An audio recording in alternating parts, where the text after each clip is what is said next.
the Instagram stories for Monday, February 23rd. I'm your host, Daniel Hill. I am coming to you from a place that has almost 20 inches of snow. Thankfully, my neighbor with a snowblower helped me out immensely. We can now go back about our lives for the most part. It's been a wild 24 hours, and also I have a little sinus thing going on, which is also exciting. However, on Mondays, we talk about what the head of Instagram shared on his recent Ask Me Anything. We're going to get into some questions about reach, like if scheduling content affects your reach, if saying the words link in bio or including it in your caption affects your reach. Also, what insights there are on Instagram and how those are different from the insights that are available in the Edits app. All of that and more on today's episode. First, here's a quick word from our sponsors. Welcome back. Let's start with all the questions about reach. The first one, is saying the words link in bio bad for reach? The answer to that is no, of course not. But here's Adam's official answer. No, saying link in bio does not hurt your reach. Now, if you're pushing something and your followers aren't interested in it or people aren't interested in it, then maybe that post would do less well. But we're not going to demote anything just because you say link in bio. There's tons of good times to do so. I do so myself from time to time. Sorry. All right, moving on to the next reach question. Does scheduling content limit my reach? The answer to that is no. You would want to schedule the content for right before your audience is likely going to be online. You can tell that through the Instagram insights. Here's Adam's answer to the question about if scheduling content limits your reach. No, you can schedule content and it will not affect your reach. I do it all the time. All right, let's move on to the next question. Thoughts on always posting as a trial reel first? This is a great question. If you're not familiar, trial reels allow you to post a piece of content to people who do not follow you to see how it performs. You can gain insights from that. Instagram will tell you after a certain amount of time, I believe it's 24 hours, that you can now post it as a regular reel if you would like to, or you have the opportunity to continue to modify or tweak that reel before you post it to your feed. So you could post multiple trial reels of the same piece of content from slightly different angles, different cuts, a shorter version, a longer version, different cover images, all kinds of experimentation. And you can learn from what has worked as a trial reel that's being shown to people who don't follow you. And then whatever final version you think is best could be on your feed. It's your option entirely how you want to approach it. Here's Adam's answer to thoughts on always posting as a trial reel first. All right, got to get a couple more of these before I lose all of the daylight. No, you don't have to always post to trials first if you don't want to. I actually don't use trials, but I think a lot of people find them very useful. If you don't know what trials are, they allow you to post a reel and have it not show up on your profile or to any of your followers until you decide to. So you can see how it does with people who don't follow you first. And then if you want to upgrade it and put it on your profile and have it go to your followers, great, you can do so. And if not, you can avoid it or just decide not to. Now, some people do it for all of their posts because they just want to be trying lots and lots of things, and that's great. And some people do it for none of their posts, and that's great too. And then there's people in between. So whatever works for you and your creative flow. All right, now let's move on to some questions about stories. The next one, are you considering having multiple close friend stories like Snapchat? This is an interesting one. If you're not familiar with close friends, it allows you to create an inner circle of people who you want to see your stories. And when you share it to your close friends, only the people you have selected in your close friends group will see that story. So for instance, if you have an account that's public and you are a creator or a brand, but maybe you have a group of close friends or family members that you want to see certain content that you share to your stories, you can add them to your close friends. And when you post a story to your close friends, the people who are in that tiny circle will see a little green ring around your story, indicating that it is a close friend's story. Here's Adam's answer to the question about if they're considering having multiple close friend stories like Snapchat. We've talked about it. We want to try and balance keeping Instagram really simple and easy to use, but also providing tools for people so that they can get exactly what they want out of it. So for now, we've decided not to do that, but it's something that we will continue to consider. I get his point, and I actually agree with that. Having multiple close friends would be very confusing potentially, although I do see value in it. For instance, if you had a business group of close friends, for instance, people who you work with professionally, and you want to show them that they're in the VIP circle as opposed to your personal close friends. I could definitely see that being a thing, but that would also become very confusing. And the Instagram app, let's be honest, is confusing enough already.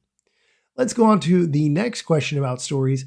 Can you keep your stories for a lot of time? I don't really understand this question. Stories are available to be viewed by people for 24 hours, at which case you can view them in your own personal archive. That's how Adam interprets the question, but I think this person is really asking, can we change stories to be available for longer? In which case you could use story highlights, which I hate. Anyway, here's Adam's answer to the question, can you keep your stories for a lot of time? So we don't actually delete your stories. Your stories are only visible to other people who have access to your account because you're public or you're private and you've accepted a follow request for 24 hours, but they're still available to you forever. So you can always go into your profile, into your archive, and you can see all of the stories that you've ever posted, and then you can decide if you want to make them a highlight so people can see them again, or delete them, or just remember them. All right, we're going to take a quick break. When we come back, we're going to talk about the insights within the Instagram app and how they are similar or different from the insights in the Edits app. We'll talk about pinning posts to your Instagram feed and more. Stick around. Welcome back. Continuing with the questions and answers from the head of Instagram, the next one, are insights on the Instagram app different from the Edits app? Good question. They seem to be primarily the same. The underlying data is the same, but on Edits, we are trying to experiment with some easier ways for creators to understand how their content is doing, and then we're going to bring the ones that work best over to Instagram over time. All right, moving on. The next one. Should I pin posts to my Instagram feed? If you didn't know, you can pin 3 posts to your Instagram profile page, and when people go to your page, they will see those 3 pinned posts at the top. I think you should definitely pin posts. You should pin the posts that you are very proud of, that you have worked on recently, and or posts that show exactly who you are and what you're about. So when people go to your profile, they get a great idea right away without needing to scroll. Here's Adam's answer to, should you pin posts to your Instagram feed? Only if you want to. The way this works is you can actually pin up to 3 posts to the top of your profile if you want to make sure there's a few things that nobody misses when they go check out your profile. Okay, let's go on to the next question, which actually is one I've never thought about before, but it really makes sense on how the Instagram app works. The question, if I switch from private to public, does everyone who requested to follow me auto-follow me? Do you understand what the person's saying here? They are having a private account. People have requested to follow them. They haven't approved them, but they've switched their account to public. What happens? Interestingly, all those people now become followers. Here's Adam's explanation.